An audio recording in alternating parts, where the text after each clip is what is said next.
CIB का ABM का ए module, topic का नाम है जीडीपी कॉन्सेप्ट और यूनिट नंबर 9। एग्जाम में 5 मार्क्स तक देता है। थ्योरी में आएंगे तो 2-3 मार्क्स आएंगे, लेकिन अगर केस स्टडी आएगी तो वो आपको 5 मार्क्स तक दे जाएगी। इस टॉपिक को शुरू करते हैं। इस टॉपिक को शुरू करने के लिए बहुत बढ़िया कॉन्सेप्चुअल डायग्रामेटिक व्यू से पढ़ेंगे। आपको ऐसा पढ़ाएंगे कि कल आप जब भी कोई एग्ज़ाम देने जाएं जो इकोनॉमिक्स बेस्ड हो, उस एग्ज़ाम में आपका जीडीपी कॉन्सेप्ट बिल्कुल क्लियर हो जाए। उस एग्जाम में आपका जीडीपी कॉन्सेप्ट बिल्कुल क्लियर हो जाए।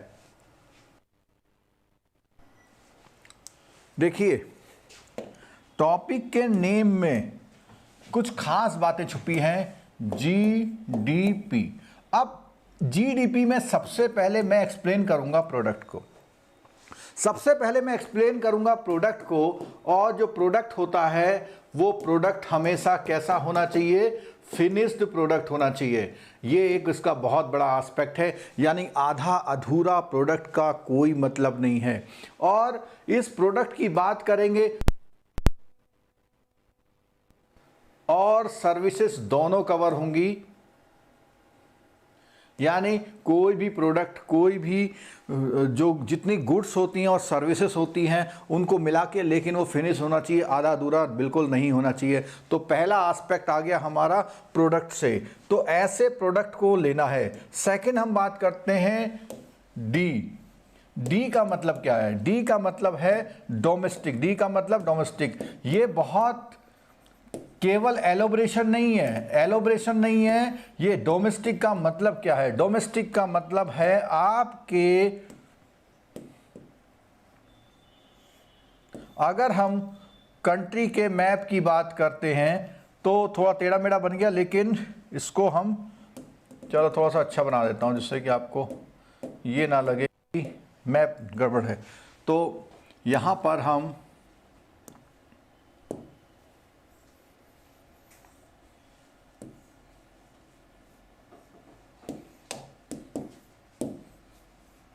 डोमेस्टिक से मतलब है कि आपकी जो कंट्री है उस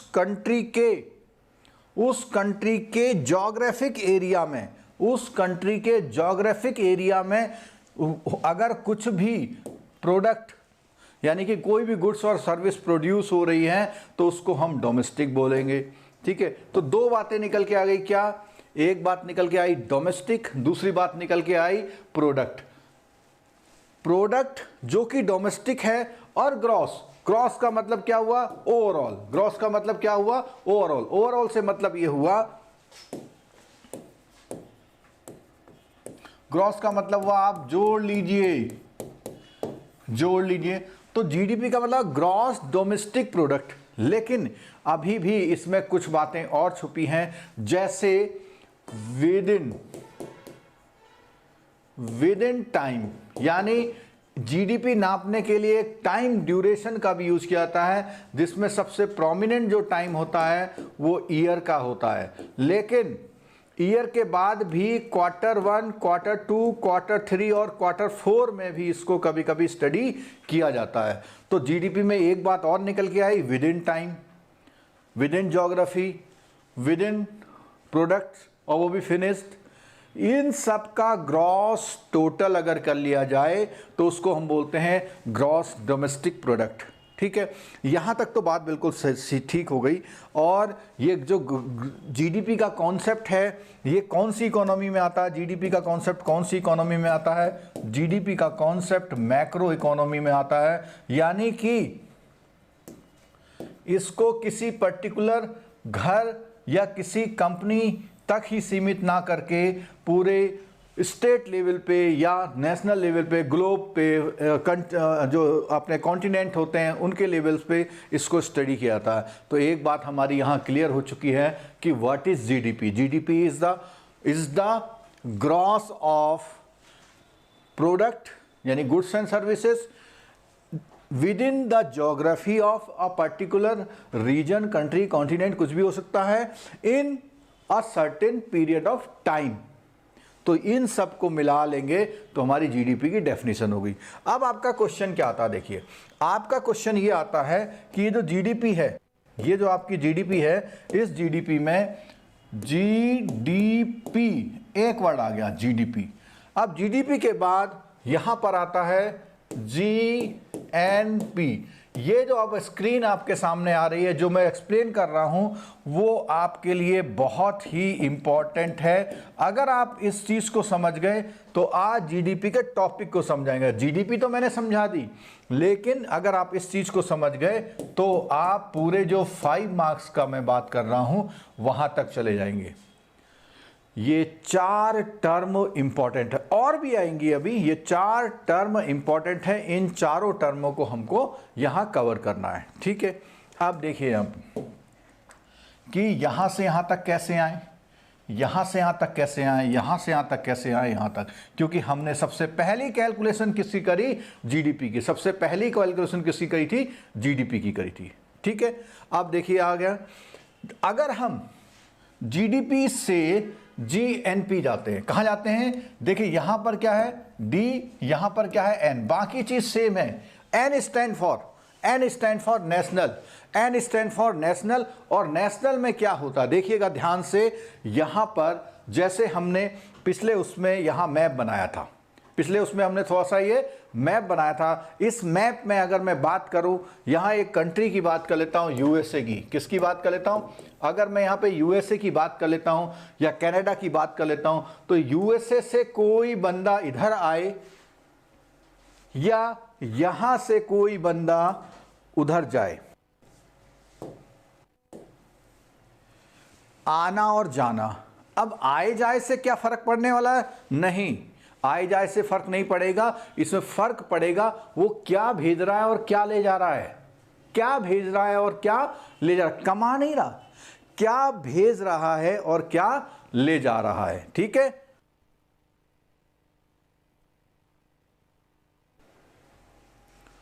सपोज कीजिए कि ये जो यूएसए से इधर कुछ भेज रहा है कौन, इंडियन है। कौन है ये, इंडियन है। इंडियन है जो यूएसए में रहता है, तो ये भेज रहा है वहां से, क्या भेज रहा है, डॉलर भेज रहा है। क्या भेज रहा है, डॉलर भेज रहा है। ठीक है, अब दूसरा कौन बंदा है, यहां से जो कौन है, ये कौन है, यूएसए का सिटीजन है, यहां किसी कंपनी का सीईओ या किसी कंपनी के लिए काम कर रहा है, कुछ यहां से भेज रहा है, तो भेज क्या रहा, वो रुपए। अब देखो एक कंफ्यूजन आप दूर कर लीजिएगा, रुपए भेज रहा है लेकिन अपनी कंट्री में कन्वर्ट करा लेगा डॉलर में। यहां वो डॉलर भेज रहा है लेकिन अपनी कंट्री में यहां आएगा तो रुपए में कन्वर्ट हो जाएगा, उससे कोई फर्क। हम बात कर रहे हैं मनी की, किसी भी करेंसी में भेज रहा है, किसी भी करेंसी भेज रहा है। भेजेगा कैसे, अगर कोई इंडियन वहां गया हुआ है तो इंडियन की सैलरी मान लिया वहां पर 5 लाख रुपए है, कितनी है, 5 लाख रुपए है। और ये 5 लाख में से उसने, क्योंकि यूएसए में खर्चा बहुत है, 2 लाख खर्च कर लिए, कितने बचे उसके, 3 लाख बचे। ये जो 3 लाख बचे हैं, ये 3 लाख उसने इंडिया भेज दिए। ऐसे ही यहां पर यूएसए का जो बंदा है उसकी सैलरी मान लिया सीईओ है तो कितनी है, 10 लाख है। 10 लाख में से यहां इंडिया में उसने कितने खर्च कर लिए, 3 लाख कर दिए, तो 7 लाख। यानी ये जो पैसा का खर्चे के बाद जो ये बचा उसका 7 लाख, यहां 7 लाख उसने भेजा और 3 लाख आया, 7 लाख भेजा और 3 लाख आया। अगर ऐसा है 7 लाख भेजा और 3 लाख आया, तो उसमें क्या होगा, देखो देखना ध्यान से, हमारे वहां इन हुआ 3 लाख, आउट हुआ 7 लाख, ठीक है, इक्वल टू हुआ -4 लाख। यानी इंडिया से पैसा गया, इंडिया से पैसा गया। अपने खर्चों के बाद जो रेमिट कर रहा है, अपने खर्चों के बाद जो रेमिट कर रहा है, इसी को हम बोलते हैं net income from abroad. Net income, ठीक है, नेट इनकम फ्रॉम अब्रॉड, यानी प्लस माइनस कर लीजिए। ठीक है, इसको हम फैक्टर इनकम के रूप में भी जानते हैं, फैक्टर इनकम के रूप में भी जानते हैं। तो ये देखिए कि जो भी आपकी जीडीपी थी, अगर हम यहां पर जीडीपी में एक एग्जांपल ले लेते हैं, हमारी जीडीपी है $400 बिलियन, ये केवल टेंटेटिव एग्जांपल है। तो $400 बिलियन में से ये वाली फिगर जब एडजस्ट हो जाती है, net factor income from abroad, NFIA,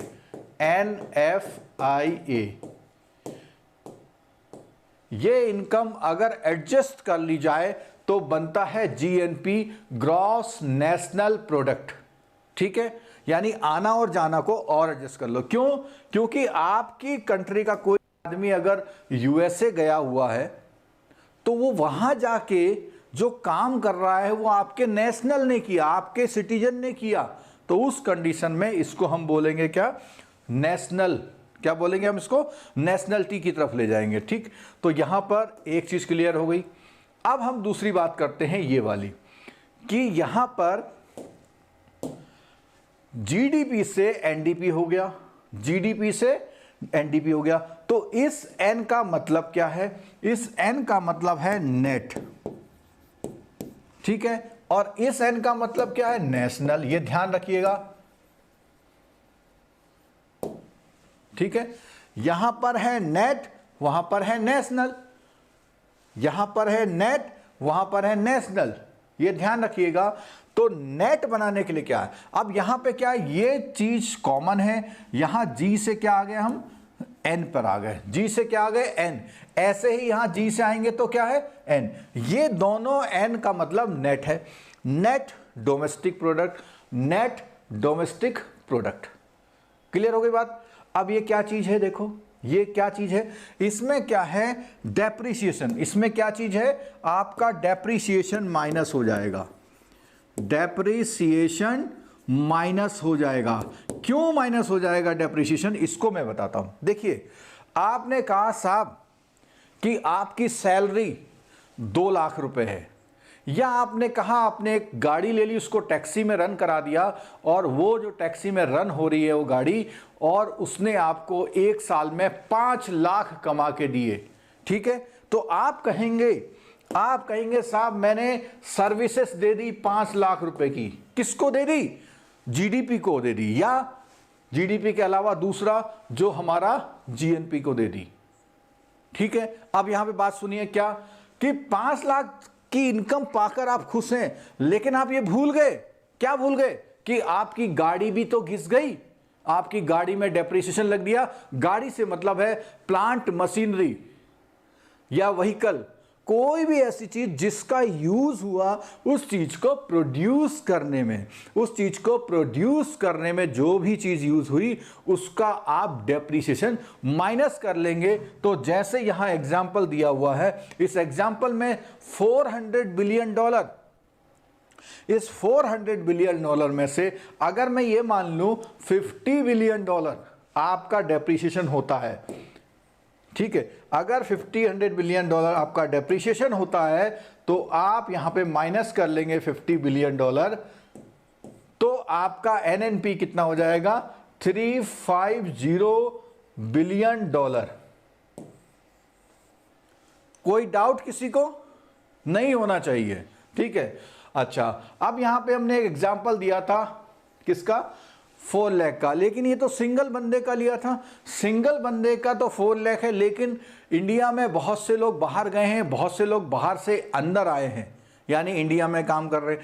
और एक बात ध्यान रखना, यहां पर जब हम बात कर रहे थे किसी USA के बंदे की यहां आने की, जब हम USA के बंदे की यहां आने की बात कर रहे थे, ये US वाला सिटीजन, तो यहां पे US का सिटीजन ही नहीं, US की कंपनी, केवल इंडिविजुअल्स नहीं, कोई कंपनी भी यहां पे आके काम कर रही है तो वो डिविडेंड ले जाती है, प्रॉफिट ले जाती है, यानी आपके वहां से जो प्रोडक्ट होता है वो उठा के ले जाती है। इसका मतलब ये हुआ कि इंडिविजुअल या कोई कंपनी वो सारा अगर आपसे ले जाए, तो जो बचता है उसको माइनस करने पर हमारा बनता है NDP। ठीक हो गया, और यहां पे GNP बनता है। ठीक है, अब यहां देखिए, हमने यहां माना कि जो हमारा ये नेट का जो डिफरेंस है वो हमने माना कि ये हमारा, सपोज कीजिए $100 बिलियन है, यानी $100 बिलियन चले जाता है। अगर 100 ज़्यादा लग रहा है तो थोड़ा छोटा कर देते हैं, चलो आप भी कहेंगे $60 बिलियन, ठीक है। तो यहां से अगर हम यहां आते हैं तो ये जो बनता है 400 माइनस 60 कितना बनता है 340। और इंडिया की पोजीशन जो है वो, कई लोग सोचते होंगे हमारे वहां तो लोग जाते हैं और खूब कमा के भेजते हैं, तो ये माइनस में कैसा? जी हाँ, ये कन्फ्यूजन दूर कर लीजिए। वो जो लोग जाते हैं वो तो बेचारा थोड़ा थोड़ा कमा के भेजते हैं, लेकिन जितनी विदेशी कंपनियां इंडिया में काम कर रही है वो लोग $1 बिलियन का प्रॉफिट ले जाती हैं। आपके 1 लाख लोगों की तनख्वाह एक कंपनी ले जाती है, ठीक है। तो ये प्लस माइनस कभी भी कुछ हो सकता है, इसीलिए इसका नाम क्या है? एन है। इसका नाम क्या है? एन, यानी नेट, चाहे प्लस हो चाहे माइनस हो, ठीक है। तो यहां पे 340 आ गया। अब बात आती है कि ये जो डेप्रीशिएशन है, अगर हम यहां से यहां आएंगे तो अगेन वो डेप्रीशिएशन माइनस होगा, अगेन वो डेप्रीशिएशन माइनस होगा, और डेप्रीशिएशन जो पहले था वही यहां होगा -50। इसका मतलब ये बन गया $290 बिलियन, ठीक है। और ठीक इसी तरह जब हम यहां पे डोमेस्टिक से नेशनल पे आते हैं तो यही सेम फिगर इधर होती है $60 बिलियन। और यहां से भी अगर आप देखें तो अगेन फिर वही आंसर आता है 350 माइनस 60 इज इक्वल टू आता है हमारा $290 बिलियन। क्लियर हो गई बात? तो आप देखिए, क्या चाहे आप इस रास्ते से इधर आए चाहे आप इस रास्ते से इधर आए, दोनों ही कंडीशन में जो आपका प्रोडक्ट है, दोनों ही कंडीशन में जो आपका प्रोडक्ट है, जो यानी कि एनएनपी जो है वो इतना निकल के आता है। और आपको बता दें, एनएनपी ही एक तरह से किसी कंट्री की एक नेशनल इनकम के रूप में देखी जाती है। एनएनपी ही किसी कंट्री की नेशनल इनकम के रूप में देखी जा रही, यानी इसको देख के खुश होने से कोई फायदा नहीं है, आपको ये फैक्टर एडजस्ट करने पड़ते हैं, तभी उसी से पर कैपिटा इनकम भी निकलती है, उसी से पर कैपिटा इनकम भी निकलती है। ठीक हो गया?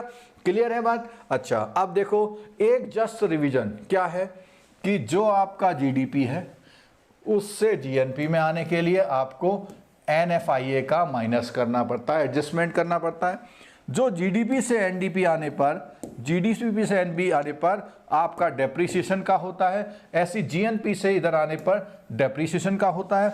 इस एनडीपी से एनएनपी आने के लिए आपका net factor income from abroad यानी एनएफआईए करना पड़ता है। इतनी बात अगर क्लियर हो गई तो जल्दी से यस लिख दीजिए। अगर इतनी बात क्लियर हो गई है तो जल्दी से यस लिख दीजिए। चलिए, बहुत से लोगों को ये कॉन्सेप्ट समझ में आ गया, मुझे बड़ी खुशी है, क्योंकि कॉन्सेप्ट नहीं समझ में आया तो कहते हैं कॉन्सेप्ट इज पावर। क्या बोलते हैं? Concept is power. तो कॉन्सेप्ट क्लियर होना चाहिए। अब आप अगर लेटे लेटे भी अपनी बुक को पलटना शुरू करके पढ़ेंगे तो ये टॉपिक आज आपका इस क्लास के 1 घंटे बाद 100% ओके हो जाएगा। सिर्फ आपको क्या जरूरत है, अब आपको इसके एमसीक्यू या एक्सरसाइज को ढूंढ ढूंढ के निकाल के करने की जरूरत है। और मेरी एक रिक्वेस्ट है, जब भी आप कोई एक्सरसाइज करते हैं उस एक्सरसाइज को उठाइए जिसका सॉल्यूशन दिया हुआ हो। क्यों? जब आप बिना सॉल्यूशन की एक्सरसाइज करते हैं तो कुछ भी दाएं बाएं करते हैं, आपका आंसर नहीं आता, आप बुक बंद करते हैं। तो ऐसी बुक से पढ़िए, ऐसी मार्केट से वो बुक लीजिए जिसमें सॉल्यूशन भी अवेलेबल हो। कम से कम आपके उस कॉन्सेप्ट को इंप्लीमेंट तो किया जा सकता है वहां पर। ठीक है, चलिए आगे अगली बात करते हैं हम लोग।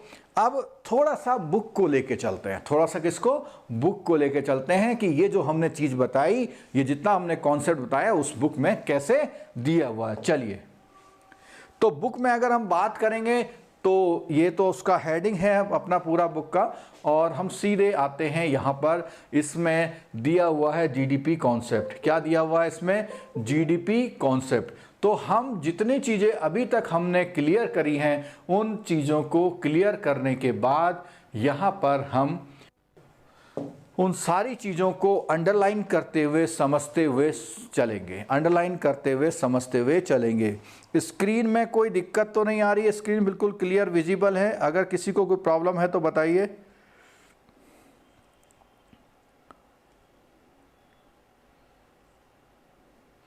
कृष्णा राठौर जी, चलो थैंक यू। अर्पिता कॉन्ग्रेचुलेशन, आपका पीपीबी निकल गया, गुड। आप क्लास में रहते थे, मैं देखता था, आपका नाम याद है मेरे को। चलो अब सेकंड थर्ड की तैयारी कीजिए। चलो आगे बढ़ जाते हैं अब हम।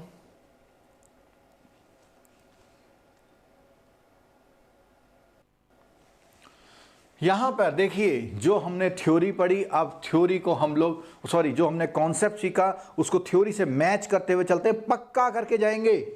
Gross domestic product, it is the total market value. एक वर्ड आ गया यहाँ पे, मार्केट वैल्यू। अभी तक नहीं बात करी मार्केट वैल्यू, वैल्यू की तो बात करी, लेकिन वर्ड आ गया market value of the final good. मैंने बोला फिनिश गुड्स एंड सर्विसेज, ठीक है।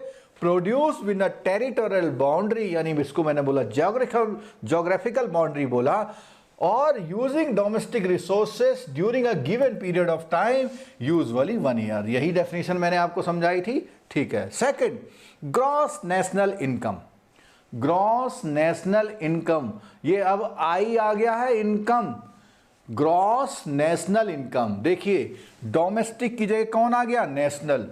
तो डोमेस्टिक की जगह जब नेशनल आएगा तो मैंने बोला एडजस्टमेंट करना है। क्या एडजस्टमेंट करना है, और मार्केट प्राइस में क्या एडजस्टमेंट करना है। देखिए यहां देखिए, यहां बोला मार्केट प्राइस, तो बोलता है जीडीपी एट मार्केट प्राइस, यानी इसी जीडीपी को उठा लिया जो हम बात कर रहे थे, उसमें उसने प्लस टैक्सेस लेस सब्सिडी करी, और उसके बाद क्या किया, on production and import net receivable from abroad.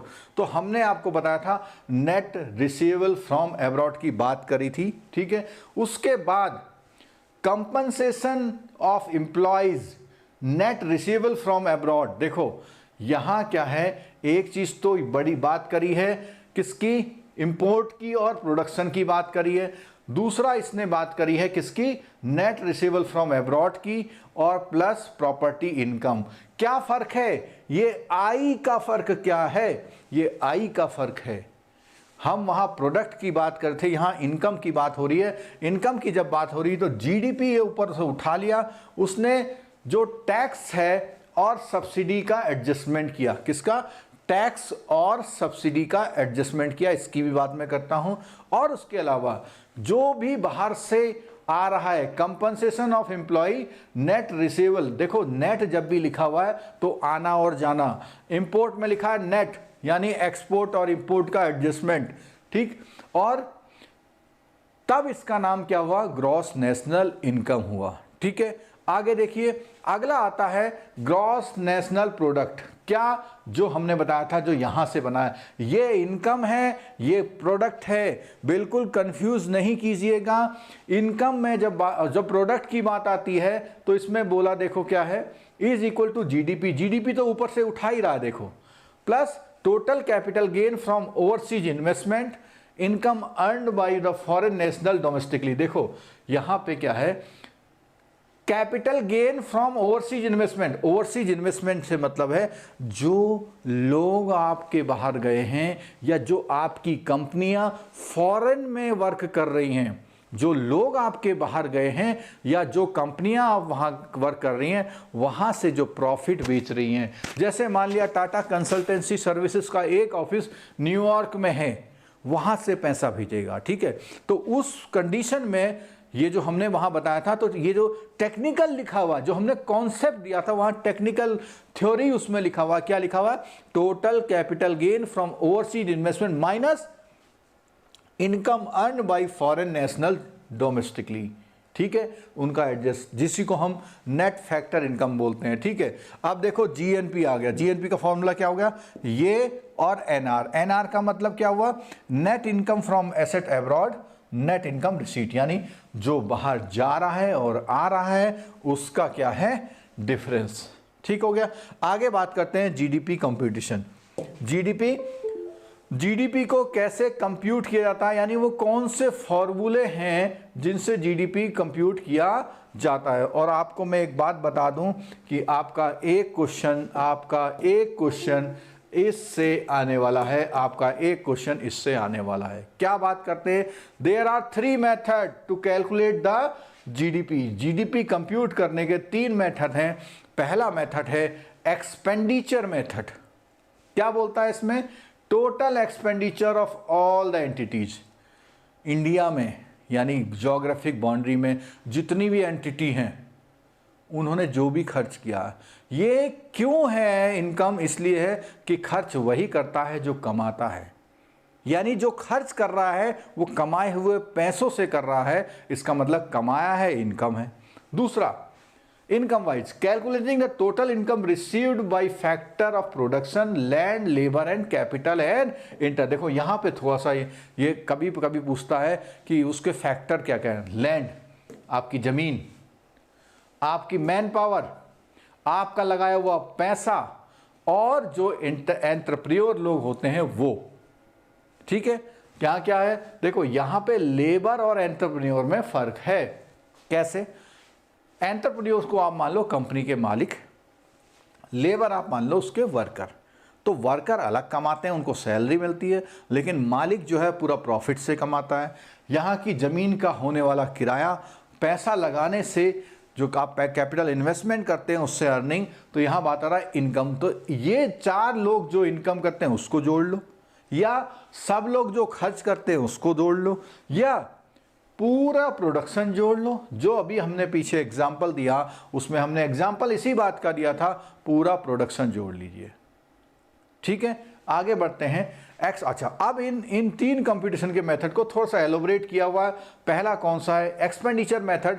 Expenditure method की जब बात आती है तो बोलता है जीडीपी कैसे निकालते हैं। कहता है consumption, investment and government spending. इसको समझ लीजिएगा जरा। कैसे? भाई जो भी आप कंज्यूम कर रहे हैं, यानी हाउस होल्ड, यानी एक पर्सनल, एक बंदा जो खर्च करता है उसको बोलते हैं कंजम्पशन। लेकिन जो कोई कॉरपोरेट खर्च करता है उसको बोलते हैं इन्वेस्टमेंट। अब 3 लोग हैं, अगर पूरे ग्लोब में, अगर इंडिया में देखा जाए तो 3 टाइप ऑफ एक्टिविटी। कौन है? एक तो हैं ये लोग, ठीक है। दूसरे कौन है? दूसरे हैं ये लोग। कौन है जरा बताइए, क्या बना दिया मैंने, अभी थोड़ी देर में बताऊंगा। और तीसरे कौन है?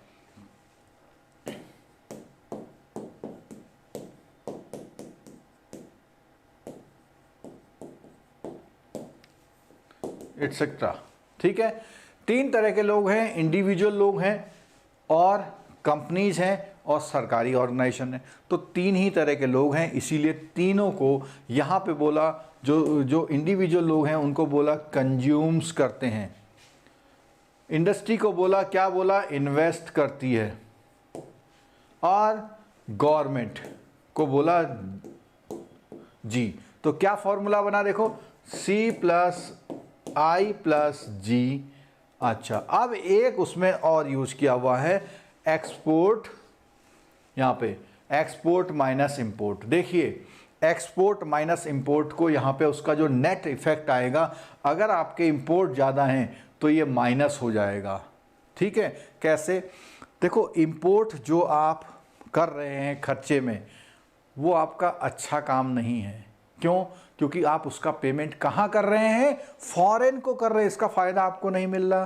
देखिए यहां आपके खर्चे को देख करके खुश हो रही है सरकार, लेकिन यहां के खर्चे को देख करके सरकार खुश नहीं है। क्यों नहीं है खुश है? यहां तो खुश हो रही है, कह रही वाह भाई वाह, हमारे लोग बहुत खर्चा कर रहे हैं, लेकिन यहाँ खुश नहीं है। क्यों? क्योंकि अगर आप इंपोर्ट करते हैं और इंपोर्ट के नाम का जो खर्चा करते हैं उसका पैसा उठ के बाहर चले जाता है, तो आपके प्रोडक्शन में उसका कोई रोल नहीं होता है। और एक्सपोर्ट करते हैं अगर, तो आपके पास और पैसा आता है। इसका लॉजिक समझ में आ गया? न्यूमेरिकल है 1 मार्क्स का। जब टेबुलर फॉर्म में क्वेश्चन तो आपको एक्सपोर्ट इंपोर्ट का ये ट्रीटमेंट करना पड़ेगा। ठीक है, तो ये हमारा फॉर्मूला बना किसका? एक्सपेंडिचर के मेथड का। ठीक है, कंजम्पशन की बात आई। अगली बात क्या? Consumption. This include the personal expenditure, जो मैंने अभी बताया आपको। इन्वेस्टमेंट की बात आई, बिजनेस इन्वेस्टमेंट की बात आई, चाहे वो कैपिटल के फॉर्म में हो चाहे वो किसी भी फॉर्म में हो, ठीक है। तीसरी बात आती है किसकी, गवर्नमेंट स्पेंडिंग। गवर्नमेंट स्पेंडिंग की बात आई कि गवर्नमेंट के जो भी एक्सपेंडिचर हैं वो फाइनल गुड्स और सर्विसेज को परचेज करने के लिए उनको यहाँ पर कवर किया जाता है। इसमें पब्लिक सर्वेंट की सैलरी भी शामिल है, ठीक है। Purchase of weapons for the military, ये सारे खर्चे, ठीक है। अब क्या बोला इसने, थोड़ा सा यहां बोला हुआ, it does not include transfer payment, it does not include the transfer payment. क्या बोलता है यहां पे, देखो इस पॉइंट को देख लीजिएगा, it does not include the transfer payment, क्योंकि रेमिटेंस खर्चा नहीं है, ठीक है। क्या है देखिए, it does not include any transfer payment such as social security and unemployment benefit. कैसे बना, उसने कहा साहब उसने हॉस्पिटल बना दिए, ठीक है, और वहाँ उनके लिए पुलिस की सुरक्षा लगा दी, कुछ भी करा, और उसके अलावा उसने किसी को बेरोजगारी भत्ता दे दिया, वो खर्चा नहीं है, वो खर्चा नहीं है, क्योंकि उससे कुछ भी प्रोडक्शन नहीं हो रहा वो खर्चा। लेकिन यहाँ आ रहा है, कैसे आ रहा है, आपने हर यूथ एम्प्लॉय को 500 रुपये हफ्ते का या 2000 रुपये पर मंथ का आपने कुछ इंसेंटिव्स दिया या कुछ कॉम्पनसेशन दिया, तो वो बाजार जाके यही काम कर रहा है, यहां आ जा रहा है। लेकिन यहां गवर्नमेंट में आप नहीं लेंगे, ठीक है। चलो और आगे बढ़ते हैं इसके,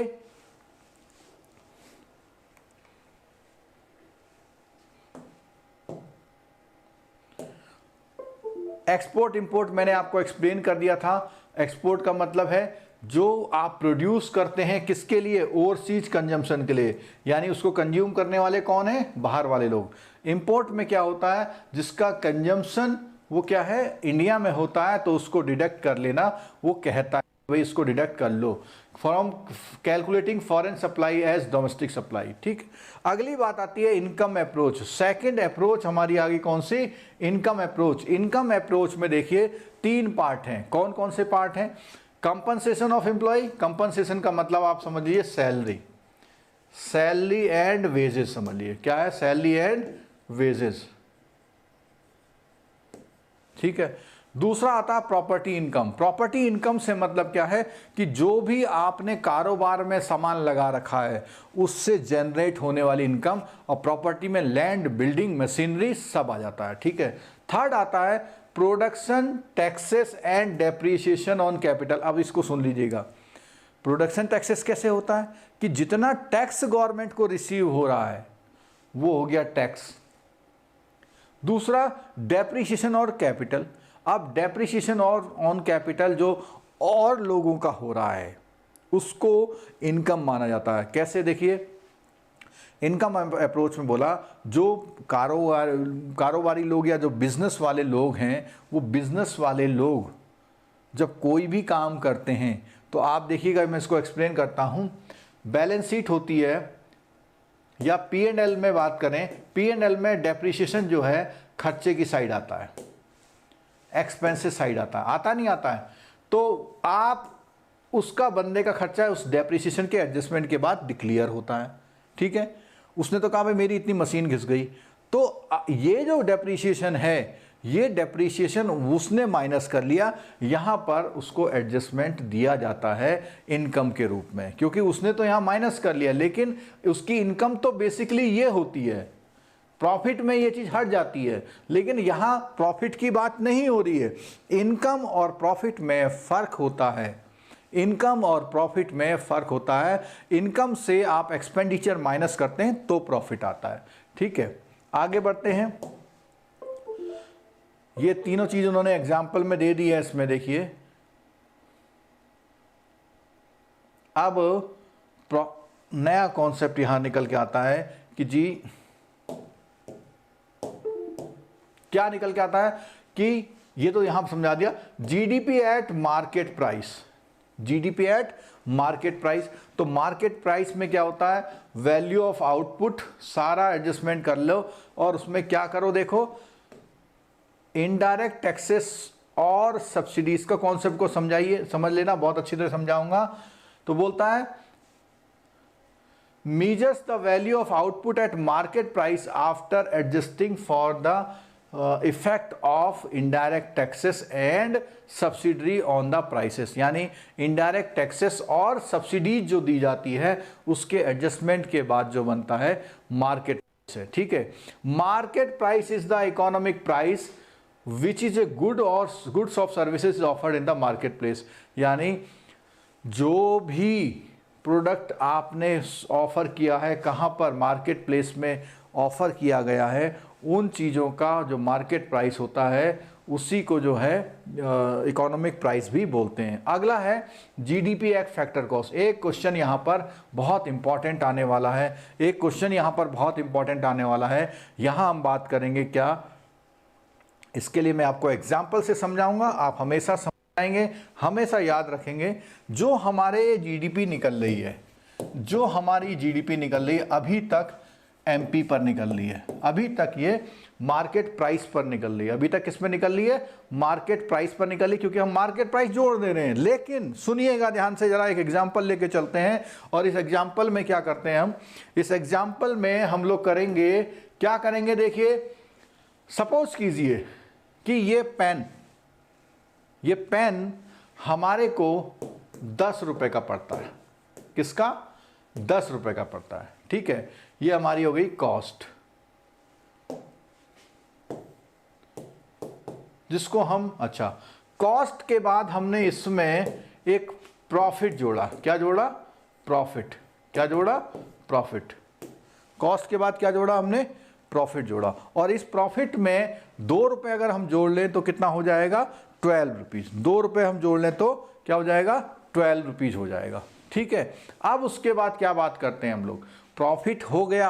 अब सरकार कहती है कि भैया इसमें क्या लगा दो, टैक्स। सरकार ने 3 रुपए का टैक्स लगा दिया। कोई ये तो नहीं सोच रहा 3 रुपए का ज़्यादा है, इससे भी ज़्यादा है टैक्स जो है। कई कई चीज़ों में 28% भी है, किसी चीज़ में 18% है, अलग अलग है। ठीक है, अब सरकार ने टैक्स लगा दिया, लेकिन सरकार ने ये भी कहा कि हम गरीब बच्चों को 2 रुपए की सब्सिडी देंगे।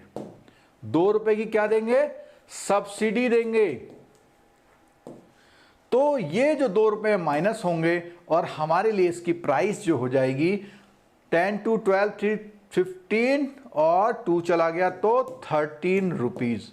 ठीक है, अब मैं अगर बात करूं, देखिएगा ये जो कॉस्ट और प्रॉफिट है that becomes the price, that becomes the price. ठीक है, लेकिन इस प्राइस पे आपने देखा होगा लिखा हुआ है डोमिनो में जो पिज्ज़ा है 49 रुपीज़ का, जब पेमेंट करने जाते हैं तो उसमें जीएसटी लग जाता है, वो 53 कुछ का हो जाता है, ऐसा कुछ। ठीक है, तो ऐसे ही प्राइस तो उसका इतना ही है, मैन्युफैक्चरर की वजह से तो प्राइस इतना ही है, अलग चार्जेस लग गए।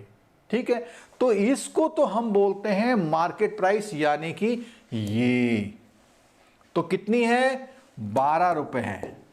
ठीक है, अब क्या हुआ, वहां एक नया वर्ड आ गया, फैक्टर कॉस्ट। इसको हम बोलते हैं फैक्टर कॉस्ट। क्या बोलते हैं इसको हम, फैक्टर कॉस्ट बोलते हैं। समझ लीजिएगा कैसे बोलेंगे, फैक्टर कॉस्ट। क्या बोलेंगे, फैक्टर कॉस्ट। ठीक है, इसको हम बोलेंगे फैक्टर कॉस्ट। और फैक्टर कॉस्ट में समझ लीजिए कि ये 2 चीजें हैं। अब यहां पे आपको एक कॉमन सेंस लगाना है कि कौन सी ऐसी चीज है जिसके लगने से आपके प्राइस ज्यादा दिखाई दे रहे हैं, ये है, क्योंकि ये क्या होती है, प्लस। इस चीज को आप यहां पे माइनस करेंगे। क्या करेंगे आप यहां पे, माइनस करेंगे, कितना, 3। सब्सिडी, इससे आपकी प्राइस क्या हो गई, माइनस। तो यहां क्या करेंगे, प्लस करेंगे, क्या, सब्सिडी को प्लस करेंगे और 2 रुपए। अब यहां जो ये 12 रुपीज था आपका, ये 12 रुपीज में से -3 कर लीजिए, 9 और 2 इधर कर लीजिए, तो ये क्या होता है आपका, 11। क्या होता है, 11 रुपीज। ठीक है, ये क्या बना, 11। क्लियर हो गई बात। तो 10 और 2 12 और 3 13 में से 2 गया। अच्छा, यहां एक मिस्टेक हो गई है, इसको सही कर लीजिएगा जरा।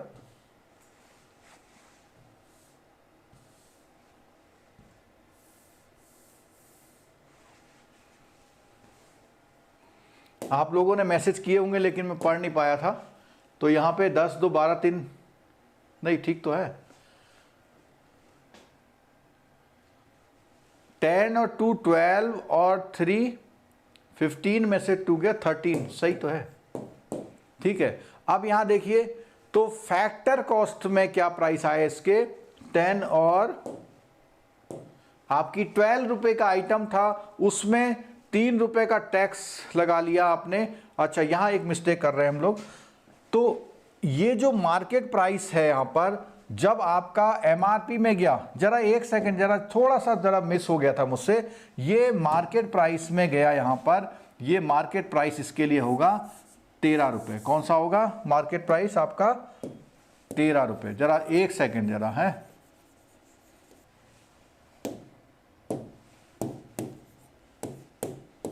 आपको चीज कितने की मिल रही है? 13 रुपए की, ठीक है। अब इस 13 रुपए में ये टैक्स और सब्सिडी का एडजस्टमेंट कर दीजिए। टैक्स और सब्सिडी का अगर आप एडजस्टमेंट कर लेंगे तो ये आइटम बना कितने रुपए का? ठीक है, चलिए एक बार, ये 13 रुपए आपके मार्केट में जा रहे हैं, यानी कोई चीज कितने की बिक रही है? 13 रुपए की बिक रही है। 13 रुपए की कोई चीज बिकी तो वो हमारे लिए है, सब कुछ सही था, मुझे थोड़ी सी गड़बड़ हो गई थी। जीडीपी पर मार्केट प्राइस जो है 13 रुपए है। ये प्राइस नहीं, ये वाला प्राइस नहीं है, ये प्राइस तो किसके लिए है? शॉपकीपर के लिए। लेकिन मार्केट में चीज कितने की बिक रही है? 13 रुपए की, ठीक है। तो यहां जीडीपी एट मार्केट प्राइस 13 रुपए है, और हमने ये बोला कि आप क्या करेंगे, जो टैक्स है और सब्सिडी को इस तरह ट्रीट करेंगे, टैक्स को माइनस कर देंगे। क्यों माइनस करेंगे?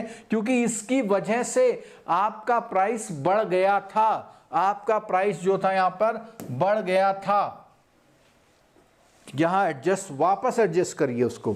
फिर सब्सिडी से आपका प्राइस घट गया था, उसको यहां प्लस करेंगे।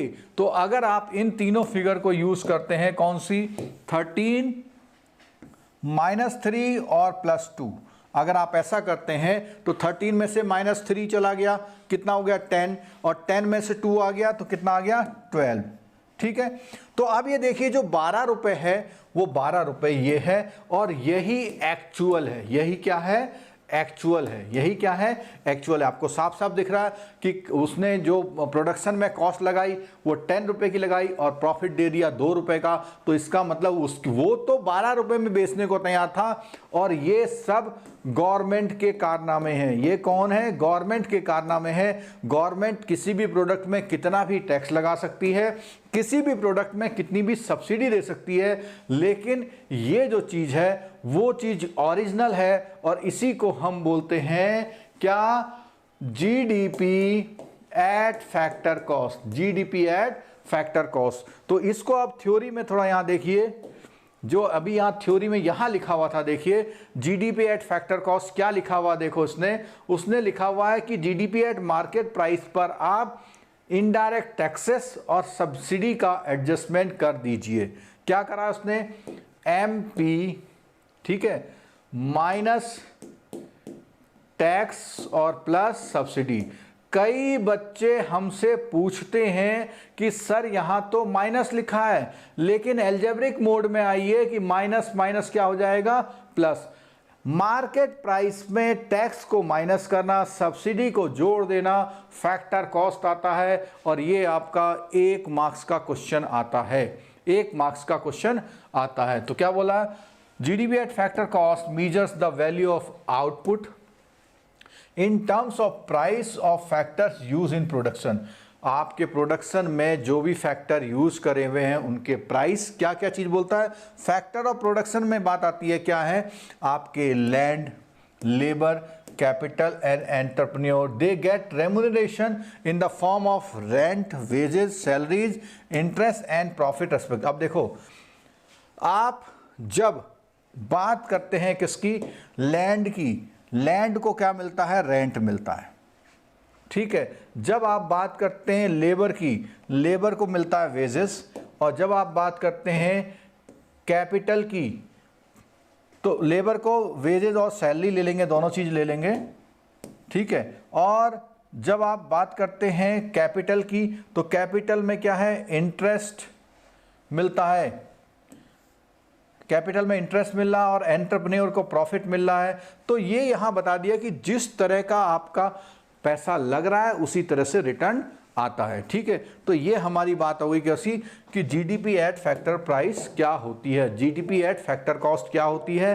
कि किसी को अगर समझ में नहीं आया तो मैं एक बार और समझा सकता हूँ, लेकिन मैं जानना चाहता हूँ कि आपको समझ में आया या नहीं आया।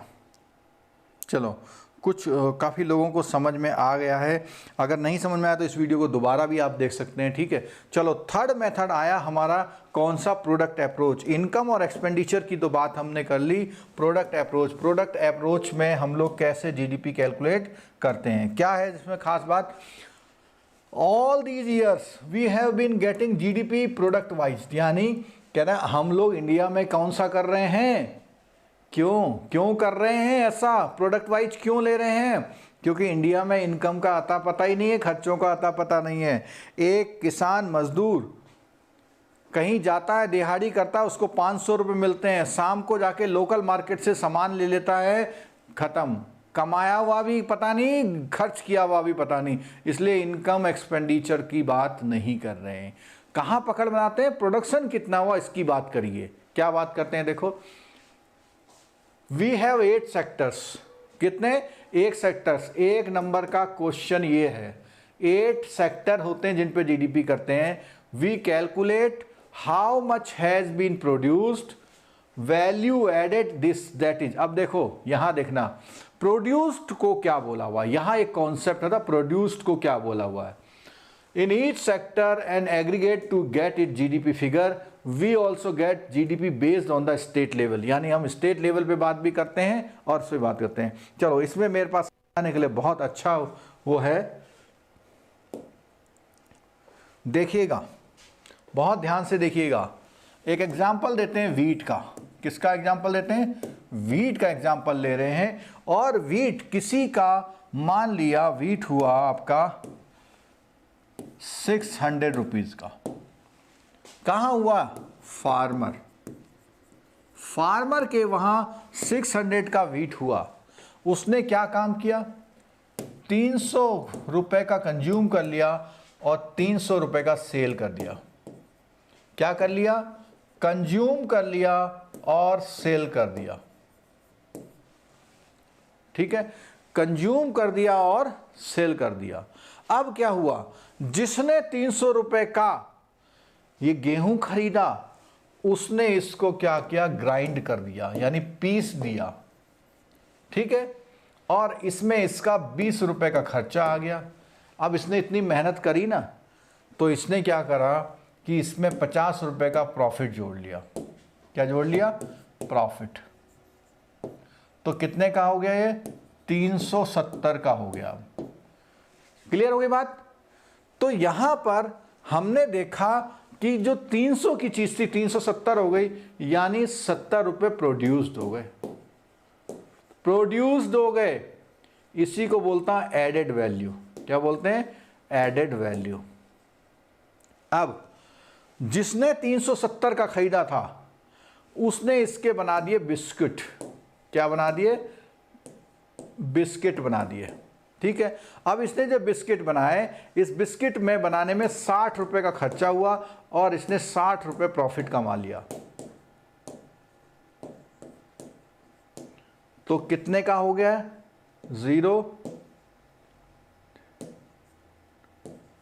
490 का हो गया। कितना इसने बढ़ा दिया, देखो 120, ठीक है। अब आप देखिए कि इस पूरे चार्ट में जीडीपी बताइए जरा, इस पूरे चार्ट में जीडीपी बताइए, इस पूरे चार्ट में जीडीपी बताइए कितनी हुई है। ये जो चार्ट है, उस चार्ट में जो जीडीपी हुई है वो कितनी हुई है, आप लोग आंसर करिए।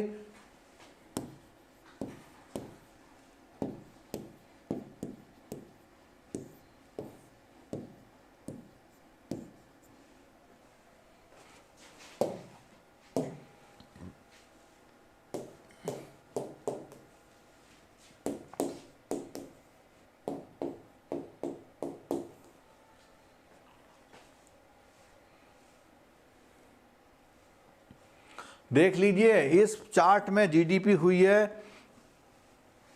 490 की,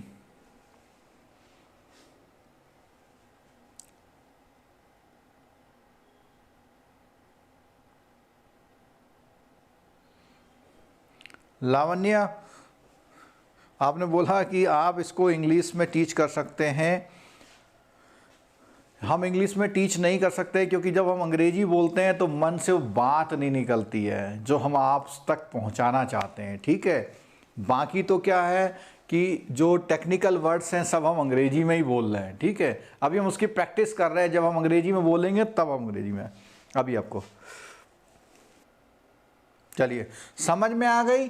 अब क्वेश्चन ये आ रहा है कि ये तो एडिशन हुआ, क्या ये भी एडिशन है? बिल्कुल जी हाँ एडिशन है। अगर ये गेहूं घर में रख के सड़ जाता तो कहानी खत्म थी।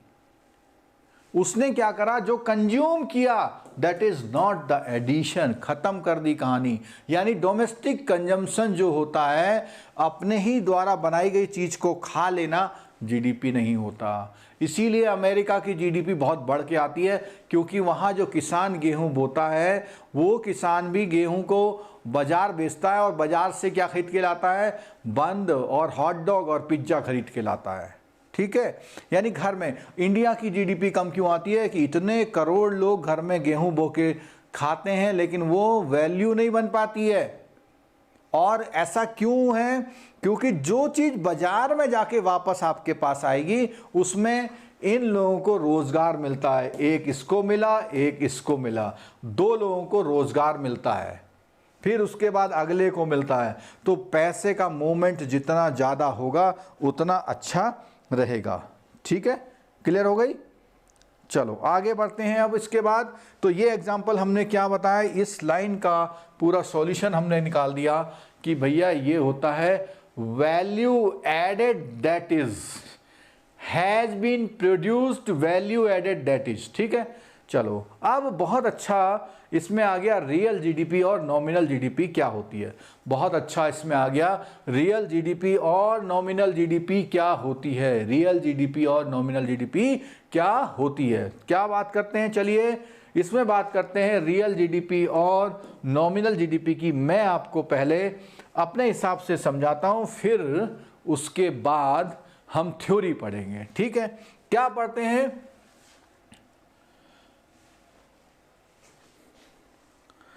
इस जो मोबाइल है या इस पेन की बात करते हैं, ये पेन आज 30 रुपये का आता है।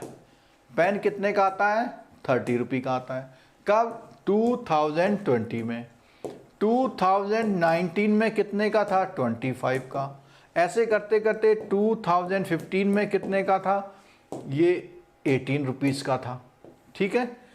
अब देखिएगा यहाँ ध्यान से, अगर आप करंट प्राइस पे लेंगे तो इसको बोलते हैं नॉमिनल जीडीपी। क्या बोलते हैं? नॉमिनल जीडीपी, ठीक है। और अगर आप किसी ऐसे बैक ईयर पर लेते हैं जिसको हम लोग बोलते हैं बेस ईयर, क्या बोलते हैं इसको हम लोग? Base year. क्या बोलते हैं इसको? Base year. अगर आप इसको बेस ईयर पर लेते हैं, अगर आप इसको बेस ईयर पर लेते हैं तो बेस ईयर पर जो जीडीपी होती है उसको हम बोलते हैं रियल जीडीपी। क्या बोला मैंने? बताइए कि अगर हम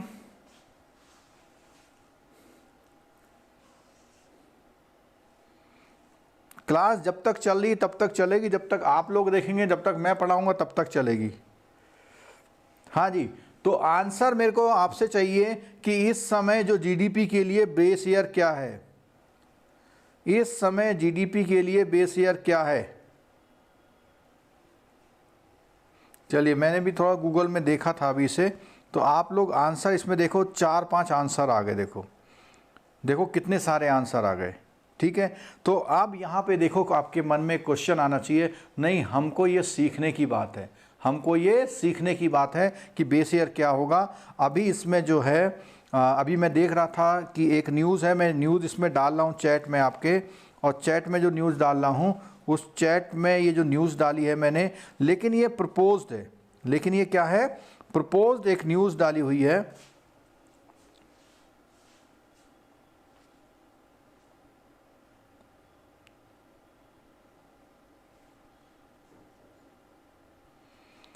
इस न्यूज़ में 2019-20 का बेस ईयर लिया गया है, मतलब प्रपोज किया हुआ, लेकिन अभी मेरे को ऑथेंटिक इन्फॉर्मेशन नहीं मिल पाई है। दीपिका शर्मा जी आंसर दे, base year has now been change to 2011-12, पहले 2005 था। नहीं, 11-12 के बाद तो 2-3 बार चेंज हो गया है। ये जो सरकार है बहुत होशियार है, ये बेस ईयर जल्दी जल्दी चेंज कर देती है। उसका लॉजिक समझ लीजिए। देखो, बेस ईयर जितना जल्दी चेंज करते हैं, अब वो कह रहे हैं साहब कि बेस ईयर कौन सा बना दो, 19-20 बना दो, तो आपका जो जीडीपी 18 दिखाई दे रहा था, अब आपका जीडीपी कितना दिखाई देगा, रियल जीडीपी 30 दिखाई देगा, यानी जीडीपी ज़्यादा दिखाई देगी, ठीक है। लेकिन बेस ईयर के पीछे कॉन्सेप्ट ये होता है कि वो ईयर, वो पुराना वो साल जिस बार आपके जो प्राइसेस हैं वो कंसिस्टेंट रहे हों, ज़्यादा फ्लक्चुएशन नहीं आया हो, तो ऐसे उस ईयर को उठाया जाता है जिस ईयर में प्राइसेस जो ज़्यादा फ्लक्चुएट नहीं होते हैं। एक एवरेज प्राइसेस, एक बास्केट होती है, उस बास्केट में जितने आइटम है उनके प्राइसेस को लिया जाता है, ठीक है। क्लियर हो गई बात? चलो आगे बढ़ते हैं। ये चीज मैंने आप पर छोड़ दी है क्या, कि बेस ईयर आप कौन सा लेंगे, ये आप पर छोड़ दीजिए। फैक्चुअल बात है, सही ऑथेंटिक इंफॉर्मेशन लेके जाइए। जो NSSO की वेबसाइट है शायद वहां से बिल्कुल ठीक ठाक मिलेगा ये बात।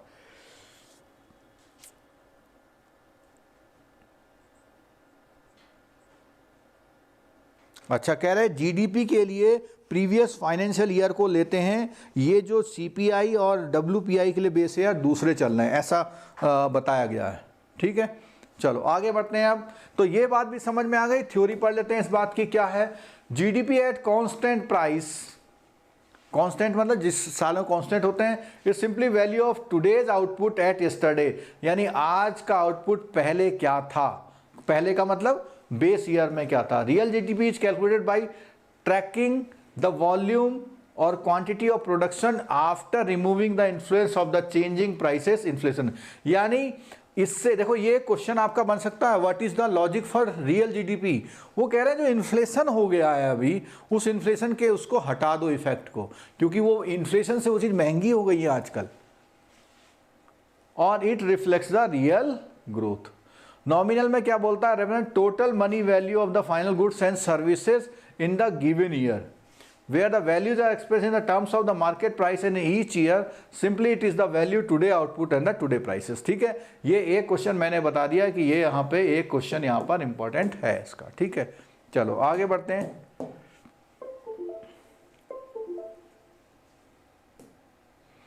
अब बोल रहे हैं कि इंडिया में जो है 14-15 से जो है जो मेथडोलॉजी है क्या जीडीपी निकालने की, वो इंडिया में थोड़ी सी बदल दी है, ठीक है। क्या बोला देखो उसने, कि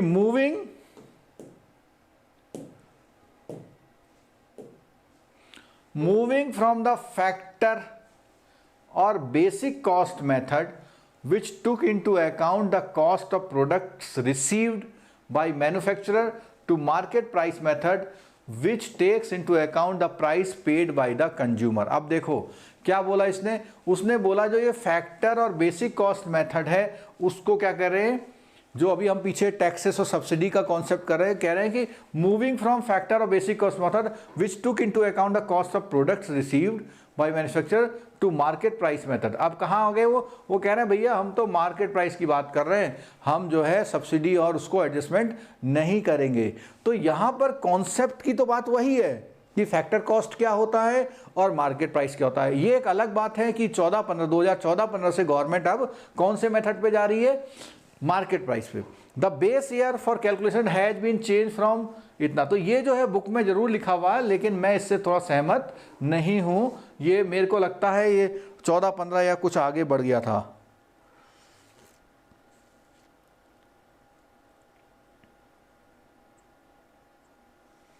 चलो आगे बोलता है the data for the new series of GDP is calculated from 5 lakh companies at against two. अब देखो यहां पे बात आ गई। देखो हम बात कर रहे थे अभी थोड़ी देर पहले कि डेप्रीशिएशन की कहाँ से इंफॉर्मेशन गवर्नमेंट को मिलती है। अरे भैया, जो भी कंपनी अपनी बैलेंस शीट अपनी आरओसी में रजिस्टर्ड जहाँ पर वो सबमिट करती होगी, एक रेगुलेटरी रिक्वायरमेंट है, तो वहाँ वो कहते हैं पहले 2500 कंपनियों के डेटा लिए जाते थे, आज की तारीख में हम 5 लाख कंपनी के डेटा के अकॉर्डिंग करते हैं। ठीक है, चलो आगे बोलिए।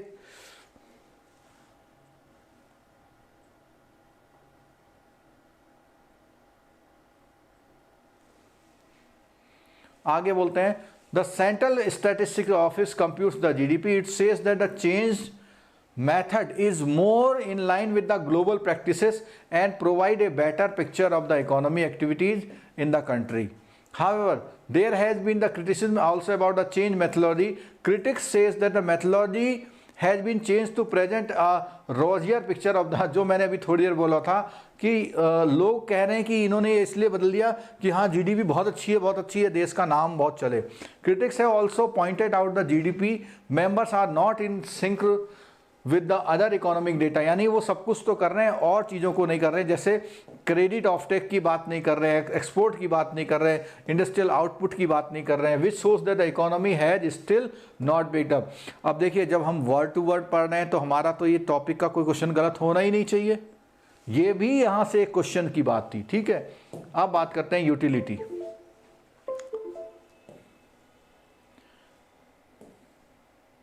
जीडीपी का यूज कहाँ कहाँ होता है, ये थ्योरेटिकल बात है, 5 मार्क्स ऐसे ही नहीं आ जाएंगे। ये बात है किसका, वो जरा इसको हम बैटरी को चेंज कर लेते हैं, तब तक आप बुक रीड करिए, मैं जरा बैटरी चेंज कर लूँ। चलो, कन्हैया कुमार जी ने रिक्वेस्ट की है, लाइक कर दीजिए। लाइक नहीं करना, लाइक डिसलाइक जो आप मर्जी हो वो कर लीजिए, ठीक है, लेकिन फीडबैक जरूर दे दीजिए, कोई बात नहीं। देखिए, अब बात आ रही है जीडीपी की यूटिलिटी की।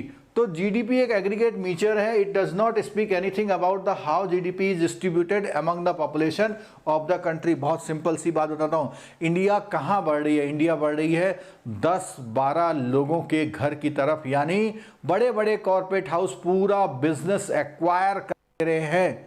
तो यहाँ ये पॉइंट आ गया। Per capita income, another derivative of GDP, also does not indicate the pattern of income distribution. Per capita income में बोला सारी इनकम को पॉपुलेशन से डिवाइड कर दो, आपकी पर कैपिटा इनकम होगी। लेकिन क्या आप देखते हैं आपके आसपास आपकी सैलरी और किसी और की सैलरी, आपकी कमाई और किसी और की कमाई बराबर है? नहीं है, बिल्कुल भी। दस अ कंट्री में have high GDP but skewed distribution of the income. Skewed distribution income का मतलब क्या है, जब आप ग्राफ बनाएंगे तो ऐसे आएगा, बहुत कम लोग यहाँ पे होंगे और बाकी बहुत सारे लोग कम इनकम पे होंगे। ठीक है, ये हमने such inequality income distribution affect the leader, social tension होती है इससे। ठीक है, सामाजिक तनाव होते हैं। Like the inequality of income distribution among population, there could be a regional disparity in the GDP, few developed state contributing most of the country GDP. यानी जैसे आपको पता है कर्नाटका और तमिलनाडु और दिल्ली, ये जो कुछ ऐसे स्टेट्स हैं, महाराष्ट्र जहाँ जीडीपी का जाता है, a majority of less developed state economy contributing meagre, छोटा सा करते हैं। This is very true India where the regional strike due to the disproportionate distribution। ठीक है, higher GDP does not necessarily imply higher welfare, यानी किसी country की GDP अच्छा है तो वहाँ वेलफेयर अच्छा होगा, ऐसा नहीं है। Welfare is a wider concept which encompasses development in all aspect of the society, health, education, sanitation etcetera.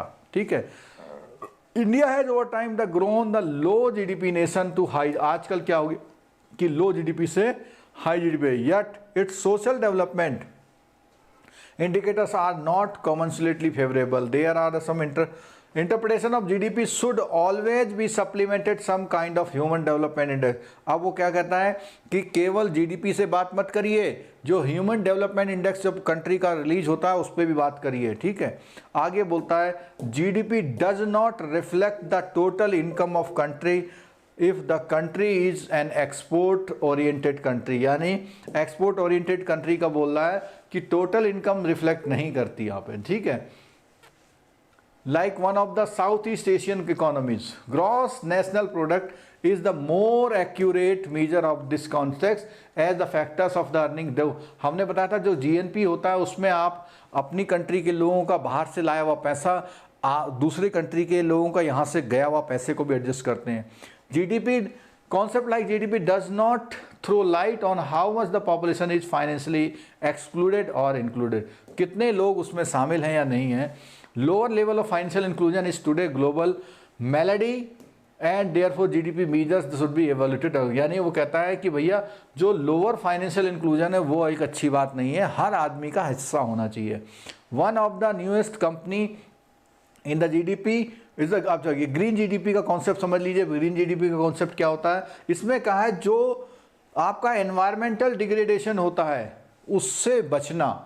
तो जैसे मान लिया उत्तराखंड, जम्मू, हिमाचल प्रदेश या नॉर्थ ईस्ट के हैं, वहाँ पे पॉल्यूशन नहीं वो करते हैं, तो वो क्या प्रोड्यूस करते हैं, ग्रीन जीडीपी. वहाँ से अच्छी अच्छी हवा नीचे को भेजते हैं. ठीक है. Environmental issue in growth are quite pertinent and sensitive matters today. Statisticians all over the world are busy with developing models which can measure the green GDP. ठीक है, कुछ ऐसे मॉडल बन रहे हैं. तो ये हमने जीडीपी के यूटिलिटी की बात करी. मुश्किल से 15 से 20 मिनट में ये टॉपिक हमारा पूरा होगा और कोई लंबी क्लास अब नहीं होगी, क्योंकि ये टॉपिक हमारा अच्छी तरह हो जाएगा. तो फिर कैसे वो फिर हमें दिक्कत नहीं आने वाली. ठीक है. क्या बात करें, important variant of national product aggregate.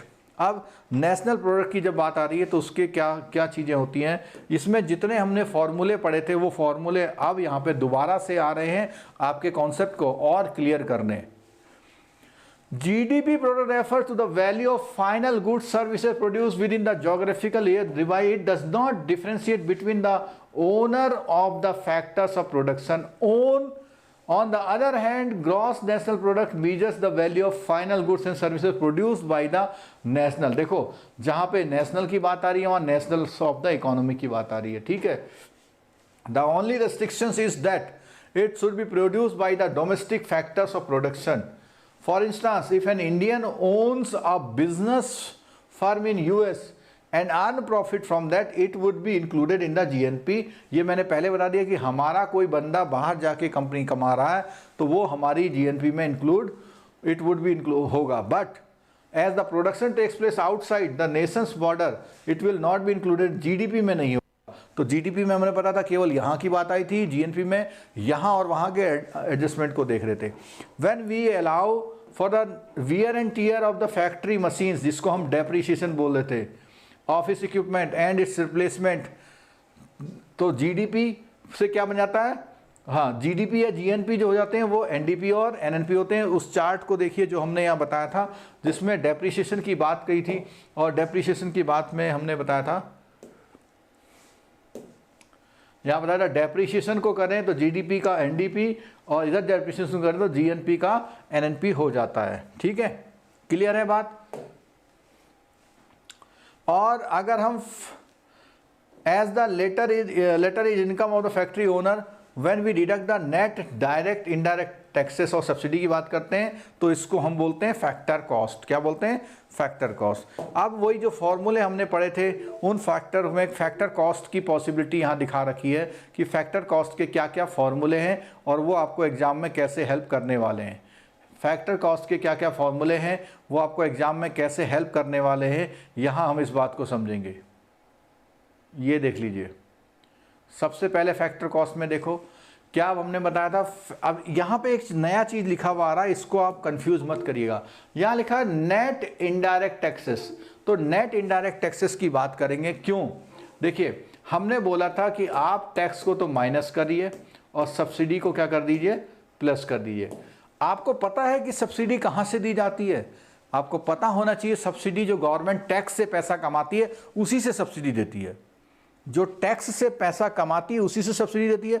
यानी इनडायरेक्ट टैक्स और सब्सिडी का अगर हम एडजस्टमेंट करते हैं तो वो हमारा बनता है net indirect tax. Net indirect tax.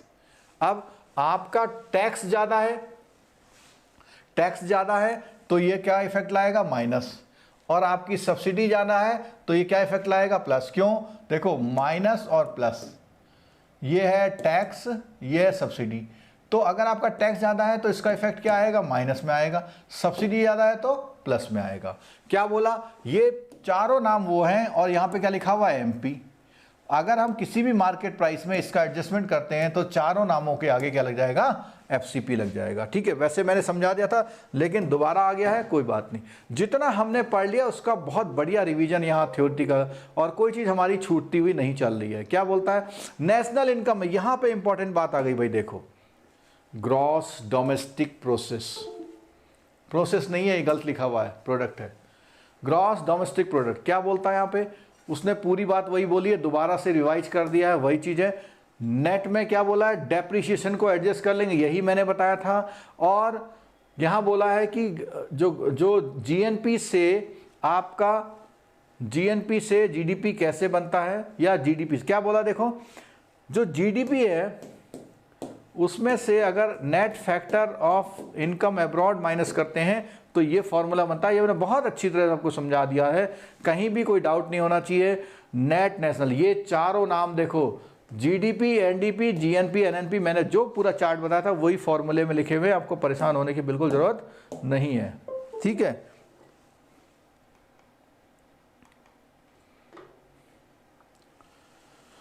चलिए ये भी आ गया। हाँ,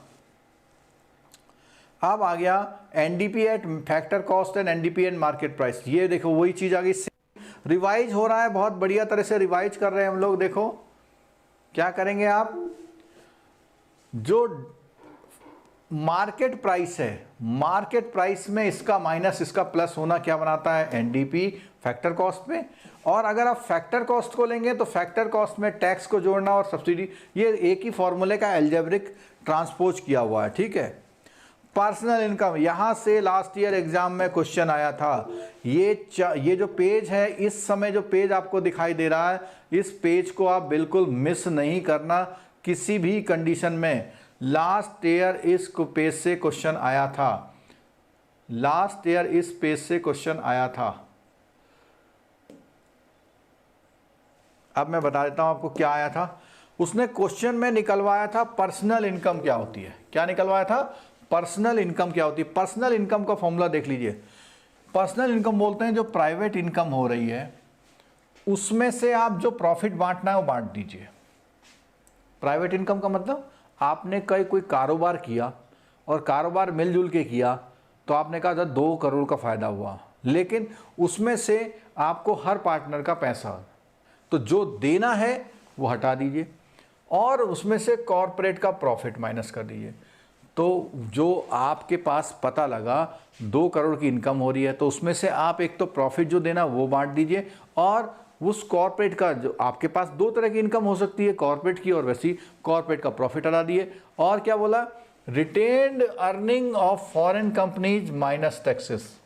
रिटेन अर्निंग फॉरेन कंपनीज का मतलब है जो फॉरेन कंपनी होती है इंडिया में कमाने के बाद सारा पैसा बाहर नहीं ले जा सकती, सारा पैसा बाहर नहीं ले जा सकती, तो उसके लिए आपको क्या करना है, उस पैसे में से कुछ पैसा उनको यहाँ रखना होता है, रिटेन अर्निंग। ठीक है, तो रिटेन अर्निंग भी यहाँ पर रखा हुआ है, तो वो जो रखा हुआ रिटेन अर्निंग वो भी आपको माइनस करना है क्योंकि वो आपका नहीं है, और टैक्स भी आपको माइनस करने, जो टैक्स देने हैं। तो उस इन सब खर्चों के बाद जो बचेगा उसे बोलते हैं पर्सनल इनकम। और प्राइवेट इनकम क्या है, ये जो प्राइवेट इनकम है इसमें उसका फॉर्मूला क्या है, उसने बोला जो नेशनल इनकम है पूरी, उस नेशनल इनकम में से इनकम फ्रॉम प्रॉपर्टी माइनस कर दीजिए, या किसी एंटरप्रेन्योर की इनकम, या उसके जो एडमिनिस्ट्रेटिव एंटरप्राइज की इनकम है, उन सारी इनकम को माइनस करिए। और saving of non departmental enterprises of the government, यानी कि जो गवर्नमेंट के इंटरप्राइजेस हैं उनकी सेविंग्स को माइनस कर दीजिए। Interest on national debt, national debt यानी जो कंट्री का जो कर्जा है उस पर लगने वाले ब्याज को प्लस कर लीजिए। Net current transfer on government, current transfers on abroad, ये फॉर्मूला आपको रटना पड़ेगा। इस फॉर्मूले में से आपका प्राइवेट इनकम निकलेगा। जब आपका प्राइवेट इनकम निकल जाए तो उसको आप बोलेंगे कहाँ पर, प्राइवेट इनकम वाले फॉर्मूले में यहाँ रखेंगे, उससे आपकी पर्सनल इनकम निकलेगी। अब बात आती है पर्सनल डिस्पोजेबल इनकम। यहाँ पर एक चीज़ और आ गई है कि कोई भी जो पर्सनल इनकम बनी, ये वाली जो पर्सनल इनकम मिली, इसमें आपकी इनकम टैक्स की जो टैक्स जाएगा वो आपको कोई और टैक्स देने हैं, आपको फाइन, फीस, पेनल्टी देनी है। क्योंकि डिस्पोजल इनकम का मतलब क्या हुआ, जैसे आपकी पर्सनल इनकम की बात मैं करूं, अगर आपकी पर्सनल इनकम है 50,000। कितनी है? 50,000। लेकिन ये डिस्पोजेबल इनकम नहीं है। क्यों? इस 50,000 में से आपको क्या करना है? गवर्नमेंट को कुछ टैक्स देना है। ठीक है, गवर्नमेंट को टैक्स दे दिया आपने 10,000, या फाइन दे दिए या फीस दे दी, तो आप केवल अपना जो महीने का बजट बनाते हैं वो केवल उस पैसे से बनाते हैं। जैसे आप लोग करते नहीं कि जितना खर्चा है वो निकाल दो, जो रेगुलर खर्चा वो निकाल, अब जो बचा उसे क्या करना है हमें, उस चीज़ को हम डिस्पोजेबल इनकम बोलते हैं। ठीक है, चलो और आगे देखिए।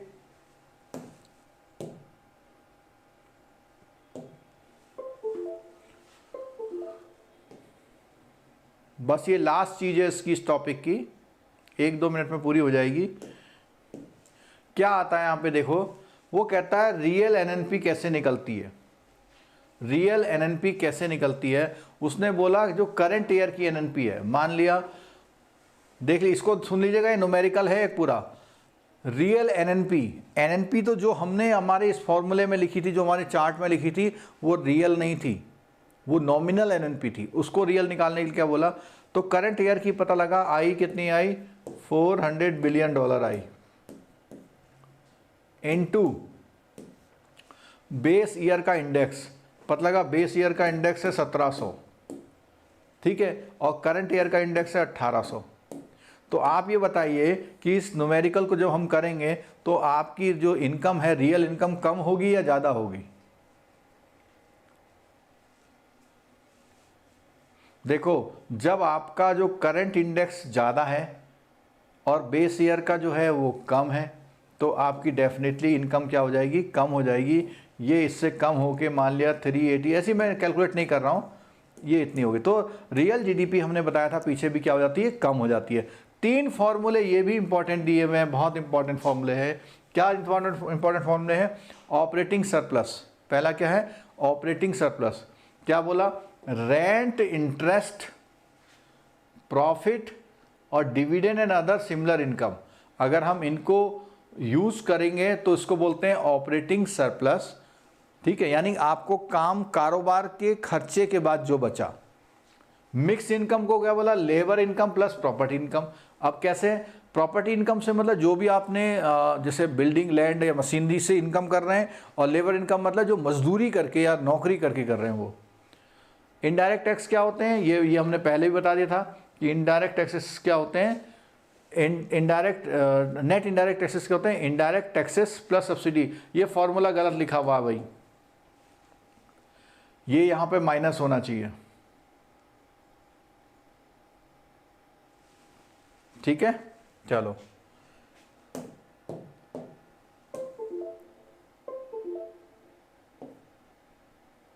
चलो, ये सारे फॉर्मूले रिवाइज किए हुए हैं, ये सारे फॉर्मूले रिवाइज किए हुए हैं बिल्कुल।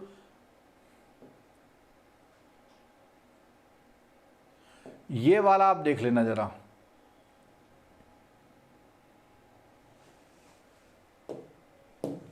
ये आपका एग्जाम में क्वेश्चन आएगा। दोनों मेथड का वो दिया है कि आपके क्वेश्चन में न्यूमेरिकल्स में आएगा कि नेशनल इनकम कैसे निकलती है। उसने बोला वेजेस, रेंट, इंटरेस्ट, डिविडेंड, ये तीनों चीजें कहाँ हैं? इनकम है। अनडिस्ट्रीब्यूटेड प्रॉफिट इनकम है। Opening stock of public enterprises, mix income from self employed, direct tax collected by government, net factor income from abroad, value of production of self consumption. अब देखो, सुन लो, यहां पे वो चीज आ गई, सेल्फ कंजप्शन की value को हमने उस समय बताया था ना कि क्या है कि प्रोडक्शन मेथड में, जो प्रोडक्शन मेथड था उसमें वैल्यू एडिशन लेते थे, लेकिन जब नेशनल इनकम की बात आ रही है तो नेशनल इनकम में आपके सेल्फ कंजम्पशन का प्रोडक्शन भी ऐड हो रहा है। ठीक है, और इनको समझ लीजिए कि हम कमा कैसे सकते हैं, इतनी चीज़ों से कमा सकते हैं। ये जो पहला वाला है, ये पहली वाली जो कमाई है सारी, ये सारी कमाई कौन सी है? सारी कमाई, ये सारी कमाई आपकी कितने तरह से कोई कंट्री कमाती है। इंडिविजुअल की कमाई है, बिल्डिंग की कमाई है, कैपिटल यानी पैसा की कमाई है, कारोबार की कमाई है, और पब्लिक इंटरप्राइजेस का जो ओपनिंग स्टॉक होता है वो कमाई है। क्यों? मान लिया पिछले बार आपका क्लोजिंग स्टॉक 10 करोड़ रुपए का था, तो इस बार वो इनकम है, अब 10 करोड़ में से खर्च किया बचाया, खर्च किया बचाया, फिर आपको क्लोजिंग स्टॉक आ जाता है। ठीक है। अगला क्या है? सेल्फ एम्प्लॉयड जो कमाते हैं वो, गवर्नमेंट जो टैक्स से कमाती हो, और बाहर से लो, सब देखो हर तरह की इनकम को जोड़ो तो नेशनल इनकम बोला। और एक्सपेंडिचर मेथड में नेक्स्ट जो नेशनल इनकम क्या होती है कि प्राइवेट का कंजम्पशन, ये तो पहले बता दिया था, C plus I plus government.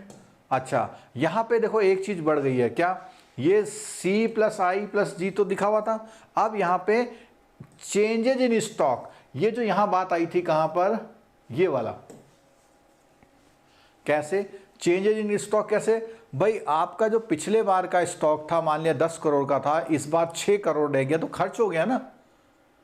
6 crore में से 10 करोड़ में से 6 करोड़ रह गया, तो 4 करोड़ का आपका खर्च हो गया, तो वो आप चेंज इन स्टॉक इसमें जोड़ेंगे। ठीक है। और क्या है? गुड्स, और इसका तो पहले ही बता दिया था, एक्सपोर्ट माइनस इंपोर्ट। ठीक हो गया। तो ये जो है दोनों मेथड का फॉर्मूला आ गया। इस तरह से ये टॉपिक हमारा पूरा होता है। आप लोग इस टॉपिक को बहुत तेज़ी से स्पीड से भी देख करके, दोबारा देख करके बहुत अच्छा इसको कर सकते हैं, और इस टॉपिक को कर लेने से आपको ज़रूर डेफिनेटली फ़ायदा होने वाला है।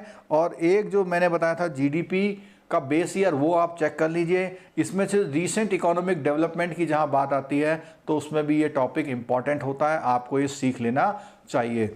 दोस्तों बहुत बहुत धन्यवाद। और बहुत सारे हमारे बच्चे जो है JIB में पास हो गए हैं, लगातार उनके मैसेज आ रहे हैं, मैं बहुत खुश हूँ, क्योंकि कल हमने 6 घंटे की क्लास करी थी, 2 क्लासेस करी थी कुल मिला के, उसमें से बहुत सारे क्वेश्चन उसके एग्जाम्स में आए थे। आपसे उम्मीद करता हूँ कि आप लोग भी इस कोर्स को जो है पूरा करिए, JIB जो CIB कर रहे हैं कंप्लीट करिए। और हाँ, एक खुशखबरी ये है कि हमने अपने जो सारे कोर्सेस हैं उसकी वैलिडिटी जून 2021 तक बढ़ा दी है।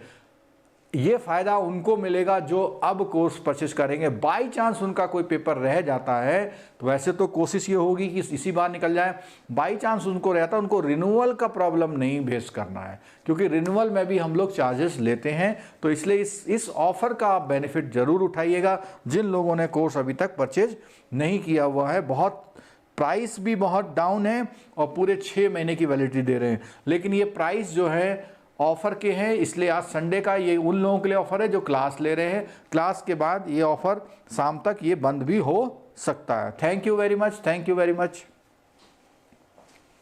क्लास कैसी रही इसका फीडबैक ज़रूर दीजिएगा, क्लास कैसी रही इसका फीडबैक ज़रूर दीजिएगा।